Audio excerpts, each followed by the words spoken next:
उम्मीद है आप सब खैरियत से होंगे। आज हम बात करने जा रहे हैं एक ऐसी सब्ज़ी के बारे में जो बहुत ही आम सी सब्ज़ी है और तकरीबन हर घर में पकती है, लेकिन इसके फ़ायदे अक्सर लोग नहीं जानते। जी हाँ, मैं बात कर रहा हूँ बैंगन की, जिसे अंग्रेज़ी ज़बान में ब्रिंजल कहते हैं। ये एक आम सी सब्जी अपने अंदर बेशुमार खजाने छुपाए बैठी है। सबसे पहले हम बात करते हैं बैंगन की बुनियादी मालूमात के ऊपर। बैंगन का शुमार उन सब्जियों में होता है जो पूरी दुनिया में बड़े शौक से खाई जाती हैं। बैंगन की कई किस्में हैं, जैसे कि गोल बैंगन, लंबे बैंगन, सफ़ेद बैंगन और जामनी बैंगन। बैंगन की सब्ज़ी सबसे ज़्यादा पाकिस्तान और इंडिया में पकाई जाती है।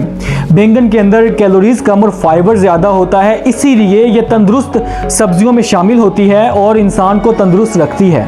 वैसे तो बैंगन के बेशुमार फ़ायदे हैं, लेकिन इस वीडियो में हम बात करेंगे बैंगन के 7 ख़ास फ़ायदों के ऊपर। और मेरी गुजारिश ये है आपसे, अगर आप हमारे चैनल पे नए हैं तो हमारे चैनल को सब्सक्राइब कर लें और बेल आइकन को ज़रूर दबाइएगा ताकि हमारी नई आने वाली वीडियो आप तक पहुंच सके। तो चलिए पॉइंट नंबर 1 को डिस्कस करते हैं। नंबर 1, दिल की सेहत के लिए मुफीद। बैंगन के अंदर कुदरती अज्जा हमारे कोलेस्ट्रॉल को कम कर देते हैं, जिससे दिल की बीमारियों का जो खतरा है वो कम हो जाता है और इसके साथ ही साथ जो हार्ट अटैक का खतरा है वो भी बहुत हद तक कम हो जाता है। नंबर 2, ये शुगर के पेशेंट्स के लिए भी बेहतरीन है। अब सुनिएगा इस बात को, बैंगन के अंदर कैलोरीज की मिकदार बहुत कम होती है, इसलिए शुगर के पेशेंट्स के लिए ये बेहतरीन सब्जी समझी जाती है और हमारे खून के अंदर जो शुगर का लेवल है उसको कंट्रोल करती है। इसलिए शुगर के पेशेंट बैंगन को ज़रूर अपने रोज़मर्रा की खुराक का हिस्सा बनाएं।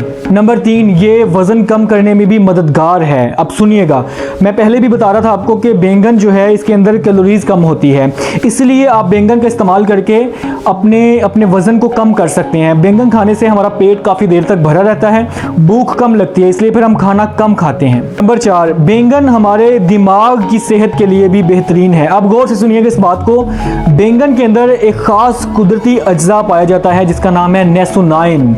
इससे क्या होता है कि ये हमारे दिमाग के खुलियों को नुकसान पहुंचाने से रोकता है और हमारी यादाश्त बेहतर करता है। नंबर 5, बैंगन हमारे निज़ाम हाजमा को भी बेहतर बनाता है। अब चूंकि बैंगन के अंदर फाइबर होता है, इसलिए ये हमारे मैदे को स्ट्रॉन्ग करता है और हमें कब्ज जैसी गंदी बीमारियों से भी बचाता है और हमारा पेट भी साफ करता है। नंबर 6, बैंगन कैंसर से भी बचाता है। कुछ तहकीकात के मुताबिक बैंगन में मौजूद एंटीऑक्सीडेंट्स जिस्म में कैंसर के खुलियों को बढ़ने से रोकते हैं, जिससे कैंसर की जो बीमारी है वो बहुत हद तक कम हो जाती है। नंबर 7, बैंगन हमारी जिल्द और हमारे बालों के लिए भी बेहतरीन है। बैंगन में मौजूद विटामिन और मदनियात हमारे जिल्द को तरोताज़ा रखते हैं और बालों को मजबूत करते हैं। अगर आपको बैंगन से कोई भी बीमारी या कोई एलर्जी है तो बैंगन खाने से पहले अपने डॉक्टर से लाजमी रब्ता कीजिएगा और डॉक्टर की हिदायत के मुताबिक ही बैंगन खाइएगा। अगर आपको ये वीडियो पसंद आई है तो एक लाइक ज़रूर दीजिएगा और चैनल को सब्सक्राइब करना ना भूलिएगा। बेल आइकन को ज़रूर दबाइएगा ताकि नई आने वाली वीडियोज़ आप तक पहुँच सकें। अपना ख्याल रखिएगा। खुदा हाफिज़।